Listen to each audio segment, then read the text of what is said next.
अध्यात्म ज्योतिष के तमाम प्रिय दर्शकों का आज के बेहद खास कार्यक्रम में स्वागत और अभिनंदन।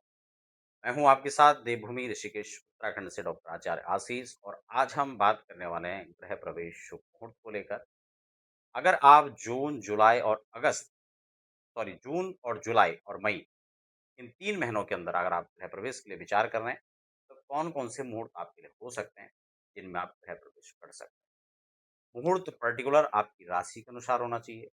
एक लगन शोधन करके एक पर्टिकुलर एक समय आपके पास होना चाहिए जब आप गृह प्रवेश करें, एक अच्छे मूड में। आगे बढ़ें, नए दर्शक हैं तो चैनल को सब्सक्राइब कर लीजिए, बेल आइकन प्रेस कर लीजिए क्योंकि यहाँ पर आपको अध्यात्म, ज्योतिष, वास्तु, मुहूर्त इसी प्रकार की आपको विशेष जानकारियाँ प्राप्त होती हैं। देखिए, जब हम मुहूर्त निकालते हैं, तो हमें कई बार लगता है आपने विशेष थंबनेल में या कहीं आपको अट्रैक्टिव वो चीज़ें नज़र आती हैं कि उसमें लिखा होता है डेट, टाइम। तो डेट तो संभव है लेकिन टाइम आपको कैसे दिया जाएगा? आप कौन हैं? कहाँ से वीडियो देख रहे हैं? आपके सूर्योदय का समय क्या है? सूर्यास्त का समय कब है? कैसे पर्टिकुलर लग्नों को निकाला जाएगा? कैसे मुहूर्तों को निकाला जाएगा? क्योंकि मुहूर्त पूरा दिन नहीं होता है। मुहूर्त का मतलब होता है सिर्फ़ 48 मिनट, क्योंकि 2 घटी का मुहूर्त होता है। 24 दूनी 48, 48 जो मिनट हैं, उसका मुहूर्त होता है। अगर हम लगन के हिसाब से बात करें तो लगभग डेढ़ से 2 घंटे का एक लगन होता है। तो फिर मुहूर्त कैसे आपको आप हिसाब से कोई बैठे-बैठे देख सकता है? आप इस कार्यक्रम को कहाँ से देख रहे हैं मुझे मालूम नहीं है। फिर मैं आपको टाइम कैसे बता सकता हूँ? ये बहुत सोचने वाला विषय है। मैं आपको केवल मुहूर्त नहीं बताता हूँ, आपको मुहूर्त निकालने की विधि और आप मुहूर्त को समझें, ताकि ऐसा ना हो कि आपको जो मुहूर्त दिया जा रहा हो, वो मुहूर्त ही गलत हो। और कई बार ऐसा होता है, हम लोग मुहूर्त निकाल के दे देते हैं, पता लगता है वहाँ से कहते हैं कि नहीं आज मुहूर्त नहीं है। क्यों? क्योंकि उस दिन उनको पूजा का समय ही नहीं होता है। तो मुहूर्त ऐसे दिन देते हैं जिस दिन वो खाली होते हैं। ऐसे हमारे पास बहुत सारे मामले आए हैं। इसलिए सतर्क रहें, सावधान रहें और खुद भी जानकारी लेते रहें। जब मुहूर्त देखते हैं तो सबसे पहला सूत्र आपकी राशि से गोचर का चंद्रमा 4, 8, 12 स्थान पर नहीं होना चाहिए। इसके साथ ही पर्टिकुलर एक वहाँ के सूर्योदय के हिसाब से वहाँ का लगन साधन आपको करना है और उसी आप शुद्ध लगन में आपको गृह प्रवेश करना है। 2 चीज़ें आपको सदैव ध्यान में रखनी है। अब मैं डेट वाइज़ यहाँ पर आपको जानकारी दूँ, लेकिन एक महत्वपूर्ण जानकारी ये भी है कि अगर आप वास्तु शांति गृह प्रवेश पूजा अगर आप कहीं पर भी करवाना चाहते हैं, तो आप उसके लिए हमें संपर्क कर सकते हैं। हम स्वयं भी और हमारी पूरी टीम इसके लिए प्रतिबद्ध है कि आपके सभी कार्यक्रम हम चाहेंगे कि बहुत अच्छे से हों, विधि-विधान के साथ हों, क्योंकि घर बार-बार नहीं बनता है, पूरे निष्ठा के साथ आप बनाते हैं, तो अगर आप वास्तु शांति पूजा पूरे श्रद्धा, विश्वास और विधि-विधान वैदिक आचार्यों के सानिध्य में करें, तो ये आपके लिए बहुत ही अच्छा है। अब आपको मैं डेट वाइज़ यहाँ पर जानकारी दूँ, लेकिन एक बहुत महत्वपूर्ण जानकारी ये भी है कि गृह प्रवेश मुहूर्त जो होते हैं, वो अलग-अलग प्रकार के मुहूर्त होते हैं। एक मुहूर्त चिंतामणि का एक बहुत सुंदर श्लोक मैं आपको सुना रहा हूँ, आपको समझ में आ जाएगा कि वो मुहूर्त कौन-कौन से होते हैं। अपूर्व प्रथम प्रवेशो यात्रावसाने तु पूर्वसंज्ञक द्वन्द्वाभयत्वग्निभयादिजात त्वेदं प्रवेश त्रिविध प्रदिष्टः। 3 प्रकार के गृह प्रवेश के मुहूर्त होते हैं, 3 प्रकार के। वो कौन-कौन से हैं 3 प्रकार के?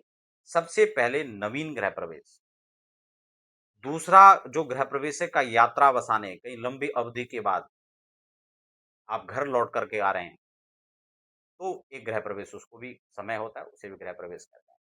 एक गृह प्रवेश वो होता है कि मान लो आपने रिनोवेशन कराया, आपका जो है घर है, आपने उसको रिनोवेशन कराया, फिर आप वहाँ पर जा रहे हैं। रिनोवेट करके जा रहे हैं तो दूसरा ये हो गया।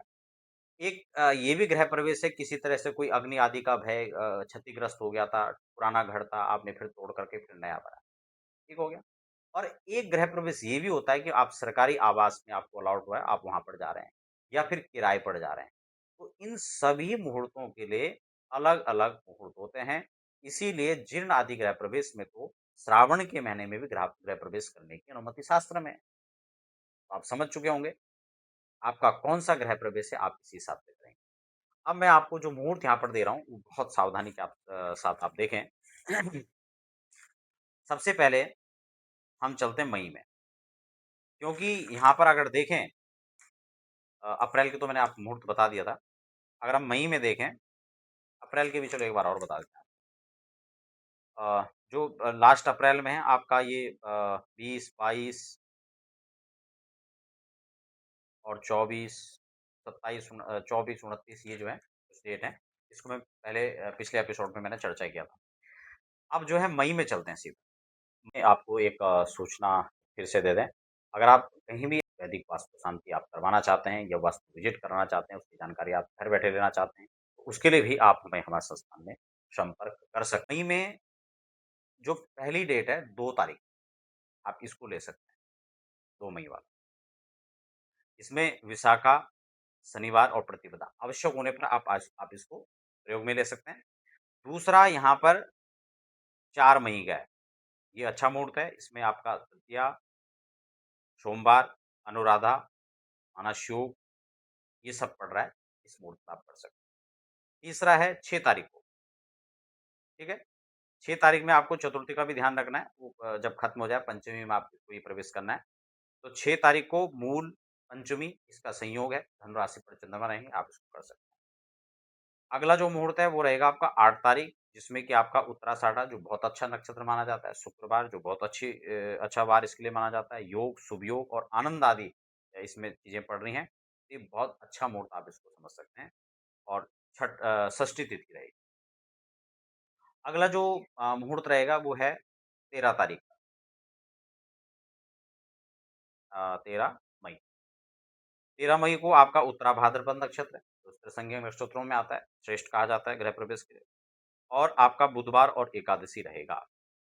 नेक्स्ट डे इसमें आप जो है 14 को भी कर सकते हैं, इसमें द्वादशी, बृहस्पतिवार और रेवती का संयोग है। तो ये मुहूर्त भी आपके लिए अनुकूल कहा जा सकता है। उसके बाद 15 तारीख को भी आप त्रयोदशी, शुक्ल पक्ष, अश्विनी इन मुहूर्तों में आप जो है गृह प्रवेश कर सकते हैं। अब मई में इसके बाद मुहूर्त नहीं है, क्योंकि आपका जो है मलमास शुरुआत हो जाएगा। मलमास और ये 17 मई से लेकर के 15 जून तक रहेगा। तो इस कालखंड में आप नहीं कर पाएँगे। लेकिन मलमास और जो मलमास का जो समय है, वो पितृदोष शांति, ग्रह दोष शांति, वास्तु शांति, इन सब चीज़ों के लिए अच्छा है। अगर आप ऑलरेडी गृह प्रवेश कर चुके हैं और अब आप चाहते हैं कि वास्तु शांति आप कर लें, तो आप इस कालखंड में कर सकते हैं। लेकिन नया गृह प्रवेश आपको मलमास वाले में नहीं करना। ठीक हो गया? अब आपको ज्येष्ठ का महीना, क्योंकि गृह प्रवेश के लिए अच्छा माना जाता है और वही महीना यहाँ पे आपके पास में है। अब इसमें ज्येष्ठ में मैं पंचांग से ही डायरेक्ट आपको देख करके ये डेट बता रहा हूँ, क्योंकि पंचांगों में कुछ डेट मेंशन नहीं है, अलग-अलग पंचांगों में अलग-अलग मतानुसार कुछ तिथियाँ हैं, कुछ नहीं हैं। तो मैं आपको एक-एक चीज़ जो इसमें है, उसके हिसाब से कौन से प्रशस्त हो सकते हैं आप, क्योंकि आगे फिर आपका जो है चातुर्मास लग जाएगा, फिर लंबे समय तक आप टल सकते हैं। तो शुद्ध ज्येष्ठ मास, ठीक है? इसमें आपका 16 तारीख को तो आपका मंगलवार है, नहीं हो पाएगा, 17 तारीख को सीधा। इसलिए इसमें पुनर्वसु, बुध और तृतीया का संयोग है। 17 तारीख को आप कर सकते हैं, 18 को फिर नहीं होगा, चतुर्थी है। 19 को आपका पंचमी और शुक्रवार के संयोग में, इस दिन आप आवश्यक होने पर कर सकते हैं। उसके बाद चलते हैं सीधा 22 को, जहाँ अष्टमी, सोमवार और उत्तरा फाल्गुनी, एक अच्छा मुहूर्त है आपके पास, अच्छा ऑप्शन है, आप इस दिन कर सकते हैं। 22 के बाद 24 तारीख को आप कर सकते हैं, दशमी बुधवार, है ना? 25 को भी कर सकते हैं, स्वाति है, बृहस्पतिवार है, एकादशी है, ये भी अच्छा मुहूर्त आपके पास है। 26 को भी आपके पास ऑप्शन है, आप इस दिन भी कर सकते हैं। फिर 27 को जो है आपका त्रयोदशी, शनिवार, अनुराधा, कई लोग शनिवार को सोचते हैं कि नहीं, लेकिन शनिवार को प्राय सभी में मुहूर्त ये रहता है, तो कोई दिक्कत नहीं, आप इसमें ले सकते हैं उसको।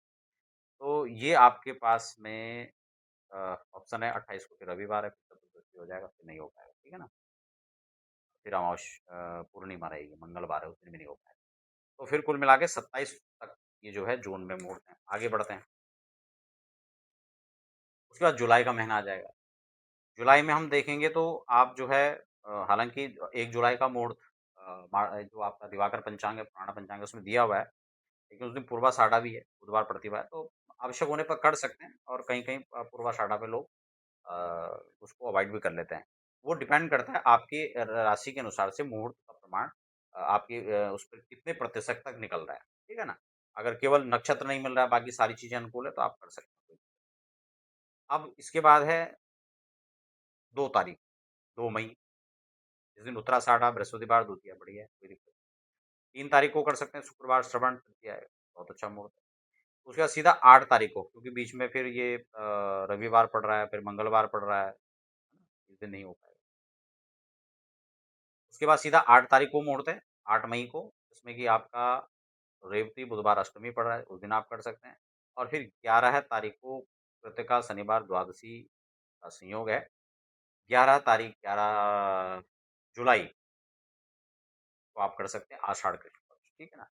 उसके बाद अत्यावश्यक होने पर एक मुहूर्त और हो सकता है आपके लिए 15 तारीख, ठीक है ना? इस दिन जो है गुप्त नवरात्रि भी स्टार्ट हो जाएगा, पुष्य नक्षत्र रहेगा, बुधवार है, अच्छा संयोग है और संक्रांति भी जो है संक्रांति तो वैसे अगले दिन पड़ रहा है और तो इस दिन जो है गुप्त नवरात्र प्रारंभ भी है। इस दिन वाले मुहूर्त को आप ले सकते हैं। फिर अगले दिन से आपका जो है श्रावण काल शुरू हो जाएगा, श्रावण लग जाएगा और फिर ये मुहूर्त नहीं हो पाएँगे। तो आशा करता हूँ कि आपको ये मुहूर्त की तमाम जानकारी प्राप्त हो पाई होगी। अगर आप किसी प्रकार का व्यक्तिगत परामर्श चाहते हैं, चाहे मुहूर्त हो, चाहे पूजा-पाठ से संबंधित हो या आप पूजा-पाठ अपने क्षेत्र में वास्तु शांति करवाना चाहते हैं अपने नए घर का या वास्तु विज़िट कराना चाहते हैं अपनी दुकान, फैक्ट्री किसी भी चीज़ का, तो आप उसके लिए भी हमें हमारे संस्थान में संपर्क कर सकते हैं। मिलते हैं फिर नए कार्यक्रम के साथ, तब तक हमें दीजिए इजाज़त।